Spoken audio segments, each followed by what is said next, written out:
Niye? Nunurên partiya siyasî û Rewşenbirê Kurd we bi rêzdarî silav dikim. Newroza 2021 cima hemûya pîroz dikim û bi xêr hatin.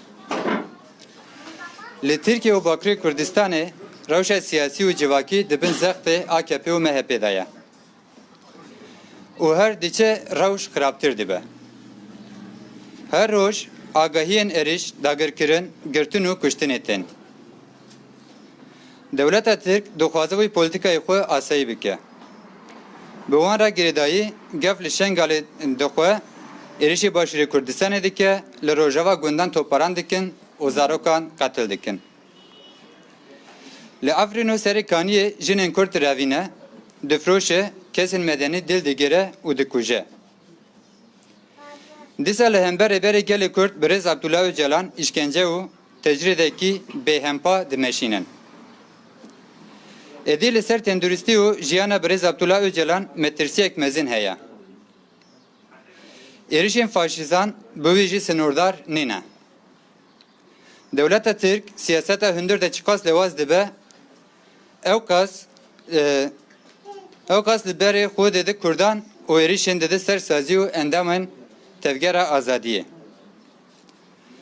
Du roj berî dozgerê Dewleta Tirk derheqê partiya me da giliyek amade kir û da mehkemeyê. Bi wî giliyê ve dixwaze partiyê me HDP bigire. Rêka siyaset û tekoşîna Kurdan dixwaze tasfiye bike.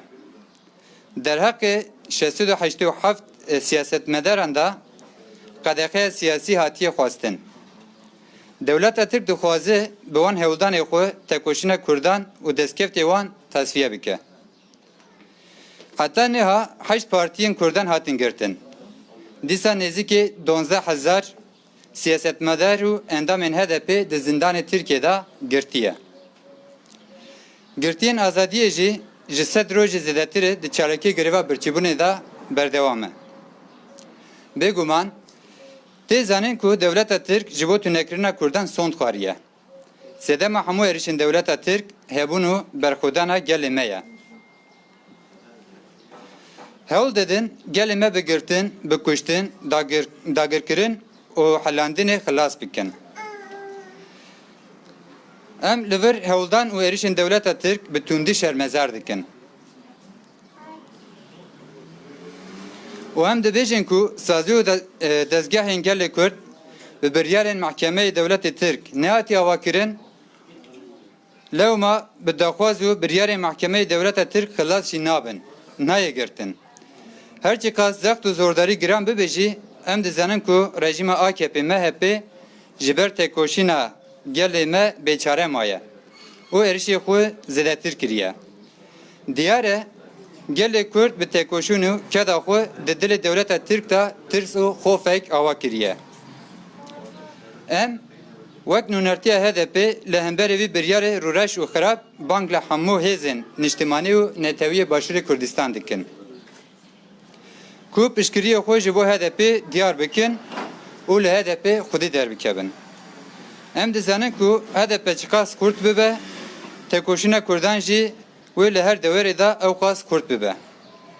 Ji bo wê jî divê hemû siyasetê Kurd û gelê Kurd ji HDP xwedî derbikeve. Divê bizanin ku xwedî derketina HDP xwedî derketina Kurd û Kurdistanê ye. Ji bo hatina we car din spas dikim û nev roza we car serî de pîroz dikim.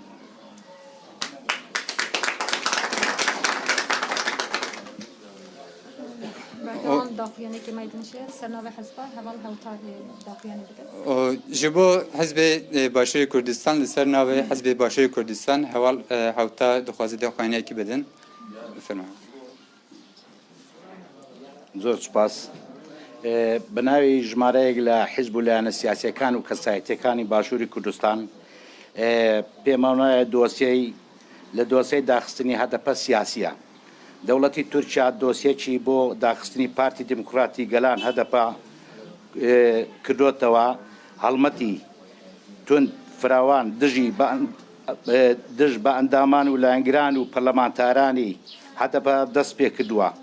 هەدەپە وەکو پارتێکی سیاسی بە شێوازی مەدەنی و دیموکراسیانە و یاسایی خەبات بڕێوە دەبات و نوێنەرایەتی ئیرادەی ئازادی خوازی کۆمەلگای کوردستان دەکات. کۆمەلگای تورکیا و داخوازیە ڕەواکانی گەلەکەمان دەکات لە باکووری کوردستان.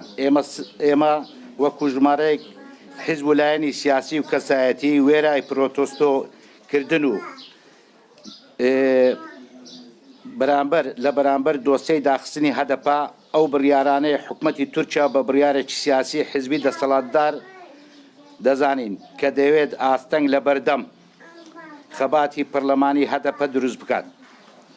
داخستنی ھەدەپە خزمەتی پرچی دیموکراسی و چارەسەرکردنی ئاشتیانەی دۆزی گەلی کورد ناکات لە تورکیا. بۆیە بانگ لە کۆمەلگای نێودەوڵەتی و نێوەندە دیموکراسی خوازەکانی تورکیا دەکرێت پێش بەو هەنگاوە نادیموکراسیانە بگرن. حزبی شوعی کوردستان، حزبی زەحمەتکێشانی کوردستان، حزبی سۆشیال دیموکراتی کوردستان، بزوتنەوەی دیموکراتی گەلی کوردستان، پارتی پارێزگارانی کوردستان، یەکێتی نەتەوەی دیموکراتی کوردستان. زۆر سوپاس.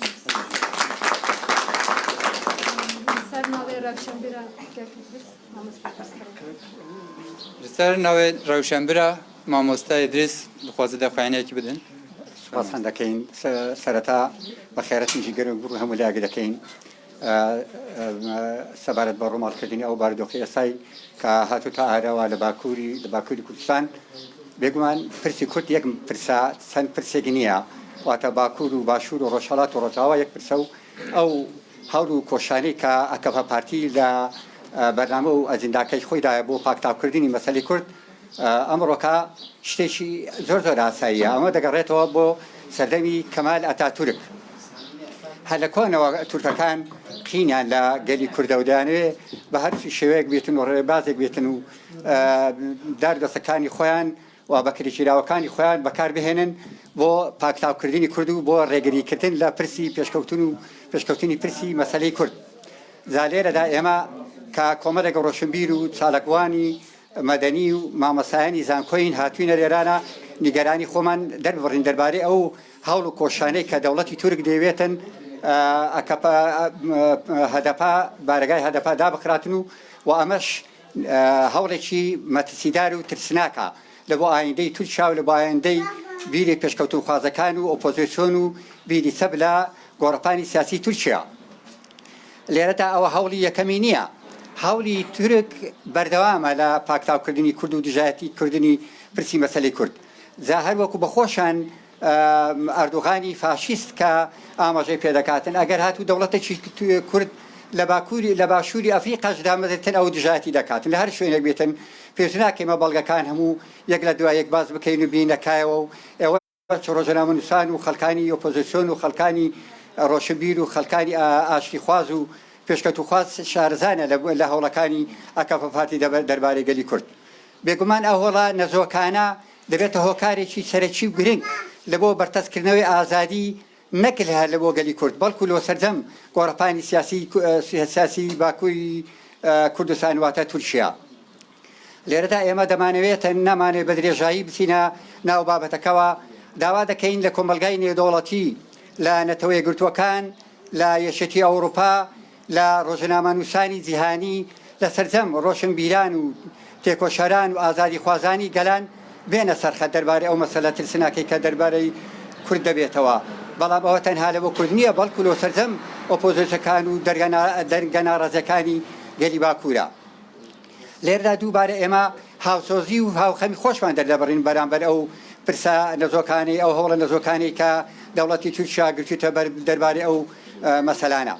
جا ئێمە لە باشوور داواکارین کە دەنگە ناڕازیەکان سەردەم پارتە سیاسەکانی کە ناو بەناو بەداخەوە کە خۆیان بە ئۆپۆزیسیۆن دادەنێن دەنجیان بخەنە پاڵ دەنجی خەبات و تێکۆشان و بەرخودانی گەلی باکوور، نەک هەر بە قسە بەڵکو بە فاکت، یعنی واتە بێتە سەر ئەرزی واقع ئیشەکە کارێک بکەن، کارێکی جدی بکەن دەربارەی ئەو مەسەلەیە.